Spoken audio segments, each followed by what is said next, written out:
Hey guys, James of Brew Performance. Today we'll talk about the difference between a Super Duty steering rack for the Tyrex 800 versus a OEM Tyrex 800 steering rack, and when we feel that you should step up to a Super Duty unit. The biggest difference between a Super Duty deal and a OEM rack is just the size difference of the internals and the strength capabilities of the rack shaft and the pinion and all that good stuff.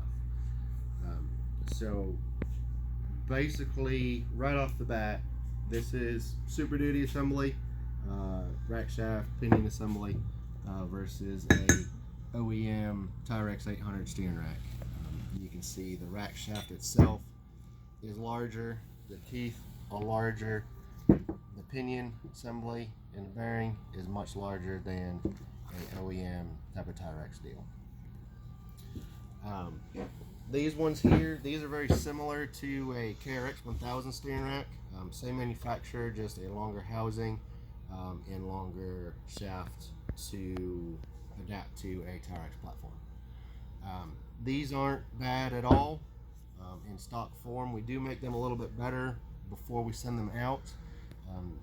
Much like the KRX, they do rely on the white nylon plasticky bushing looking thing with a spring-loaded setup underneath it. The adjustment nut here, we've covered this whole setup in the KRX 1000 steering rack videos. Again, very similar, same thing. We do fix that with one of our bushings.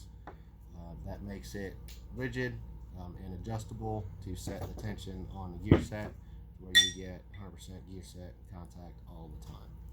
If you're curious about any of that, refer to that KRX 1000 video. You can see what we got going on there. The housings, they are the correct pattern for a regular Tyrex 800. These actually come out of the Tyrex S assemblies. That's what these were for. We've adapted this whole upgraded deal to go into a normal 12 to 13 T4 or 14 and up any model Tyrex 800. That would entail a new rack shaft.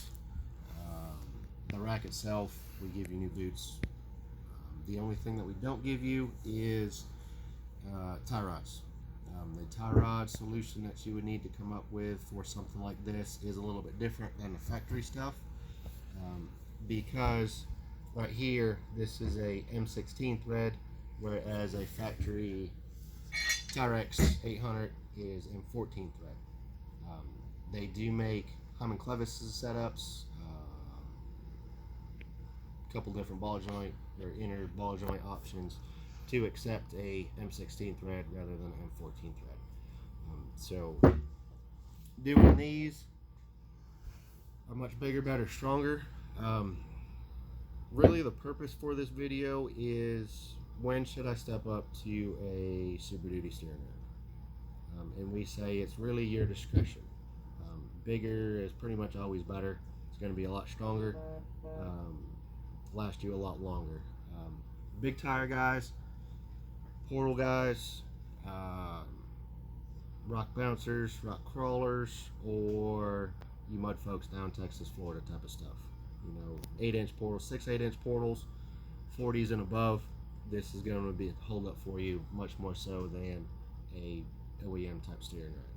Now, not to say that a OEM Tyrex rack is anything to sneeze at. Once we do our improvement kit, which we've talked about, this whole deal here, take out all the known issues of these steering racks. These are pretty stout little units.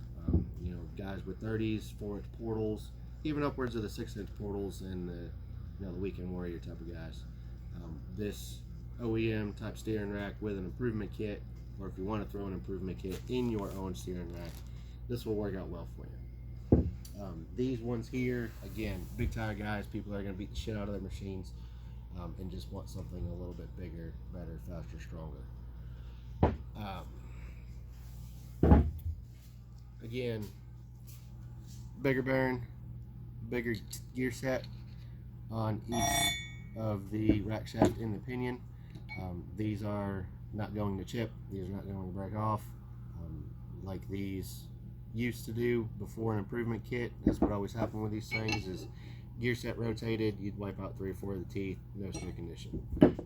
You can see that the teeth are wider, they're longer, they're a hell of a lot stronger. Same with the pinion assemblies. The diameter of the pinion assemblies are about the same, but you can see the teeth are much wider, thicker, and stronger than an OEM deal. Once you put an improvement kit in an OEM rack, like I said, they're very good for majority of folks. It's this Super Duty deal is for the folks that are going to exceed the strength of this. Meaning, this is the stock rack shaft on a Tyrex 800. You can see there's flats machined in here for a wrench, and you can see there's divots in here for the retainer deal that they put on the factory stuff. We've seen a lot of guys fillet this thing open right here. This will actually just break off, inner tie rod joint will just fall out. You can see there's on the Super Duty shaft, there's no flats, there's no cutouts. This is almost an inch in diameter with an M16 thread, so that's going to be that much stronger to keep your inner joints from breaking this rack shaft. The shaft itself is larger. You're not going to bend this thing with your big tires. The pinion can handle it. So pretty much it's just bigger, better, faster, stronger for somebody that's going to beat the living crap out of their machine. I hope this helps on the differences of what we call the Super Duty rack versus a built OEM steering rack. Both are fantastic options. Hope this just kind of clears up some of the questions of when I should use it or what it's all about. So we'll talk about it next time. Thank you.